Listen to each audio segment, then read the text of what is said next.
supporter. Mais Éric, de qui parlez-vous? L'engrenage, c'est eux. 40 ans, c'est la durée de leur règne sur l'école, depuis les années 70 jusqu'à aujourd'hui. Presque aussi long que le règne de Louis XIV. Au temps de leur splendeur, on les appelait les pédagogistes. La pédagogie, c'est leur truc.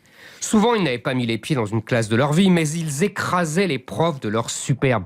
Ils leur disaient que l'enfant devait construire son savoir lui-même, qu'il était au centre de l'école, bref, qu'il n'avait pas besoin d'eux.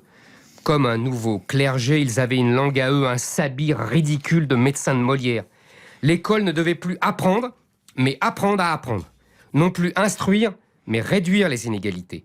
Ne plus fabriquer des citoyens français, mais des citoyens du monde. Ils étaient tout-puissants. Ils intimidaient la gauche, qui intimidait la droite. Ils dominaient la rue de Grenelle, qui dominait le Parti socialiste. Il y a plus de 20 ans, le ministre socialiste Claude Allègre les avait surnommés drôlement les pédagogos. Ils avaient eu la peau du rigolo. Ils tenaient tous les lieux de pouvoir, l'inspection, la formation des profs, les programmes. Ils avaient atteint le sommet de leur puissance avec Najat Vallaud-Belkacem, qu'ils manipulaient à leur guise. Avec elle, ils avaient achevé leur travail de destruction. Ils avaient enfin trouvé leur Attila. Ils pouvaient être fiers de leur œuvre. Le niveau de l'école française était devenu le plus faible de tout l'Occident. Et on ne parle même pas des pays asiatiques. Leur réussite était totale. Tout le monde avait le bac. Tout le monde entrait à l'université. Tout le monde faisait 40 fautes d'orthographe. Personne ne savait plus ses tables de multiplication. Personne ne savait plus qui était François Ier au Richelieu. On fermait les classes de latin et de grec. Mais tout le monde savait qu'Hitler était méchant et que le développement durable, c'était bien. On peut passer peut-être sur les notes à l'école, c'est un vieux serpent de mer. Est-ce qu'on pourrait rappeler tout d'abord l'idéologie qui sous-tend cette idée qu'il ne faudrait pas de notes? Éric Zemmour. C'est assez simple, c'est la vieille idéologie des années 60, avec Bourdieu, avec tous ces gens-là qui expliquaient Althusser qui expliquait que la loi... Mais si. Faut que tu y ajoutes Alain Perfit, excuse-moi. Oui, Alain Perfit, Edgar Faure, mais bien sûr. Alors, mais je l'explique avant dans mon 68, livre. avant 68, Alain Perfit. Tu te souviens? Oui. Je l'explique dans mon livre. Non, mais je suis tout à fait d'accord avec toi. Mais c'est très bien ce que tu viens de dire.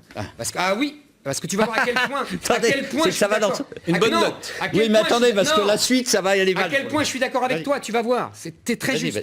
Ça part de l'extrême gauche. Des gens qui expliquent que les notes sont un moyen de sélectionner les héritiers, terme du livre, de Bourdieu. Et que l'appareil d'État est au service de la bourgeoisie, et qu'on discrimine ainsi, et que la note est un moyen de sélectionner et de favoriser, et de donner même une image de méritocratie à ce qui n'est que de l'héritage de la bourgeoisie. C'est ça le fond de la thèse de Bourdieu. Et tu as tout à fait raison, Nicolas, ces gens-là qui viennent de l'extrême gauche et qui veulent, je te rappelle, le vrai sens de toute cette querelle de part de l'extrême gauche, c'est abattre la culture bourgeoise. C'est ça le vrai truc de tous les maoïstes, etc., tous les déconstructeurs. C'est écrit noir sur blanc. Oui, non, mais il y en a.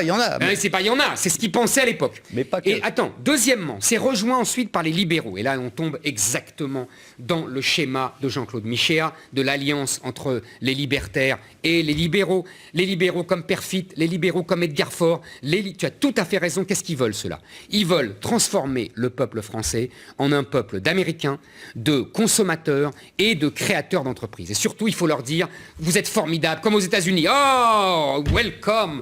Oh, you are the best. Magnifique. Vous êtes formidables. Vous êtes nuls. Vous ne savez rien, mais oh, formidable. Vous allez créer Google. Vous êtes extraordinaire. Voilà, c'est ça qu'on veut. Mais oui, c'est ça qu'on veut. Ça n'a rien à voir avec le problème. Ça n'a pas rien à voir. C'est le fond idéologique de tout ça. C'est fabriquer les gens comme des consommateurs et éventuellement comme des créateurs dont il ne faut surtout pas traumatiser le génie naissant. Voilà, ça c'est exactement. Et l'alliance des libéraux et des libertaires, ça donne aujourd'hui. Et je finis parce que aujourd'hui, ça a une autre coloration.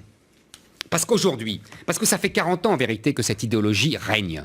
Et pourquoi aujourd'hui ils repartent sur les notes? Parce que le niveau s'est tellement effondré que les notes ne le masquent, si tu veux, on n'arrive plus à dissimuler ça. Et donc il faut enlever le thermomètre pour dissimuler à quel point le malade a de la fièvre. Ça a commencé avec les dictées. Ils étaient tellement nuls, ils faisaient tellement 20 fautes par dictée que, évidemment, on pouvait pas mettre des zéros à tout le monde. Donc on a dit notation bienveillante. Ça veut dire, on voit que ce qu'on fait de bon.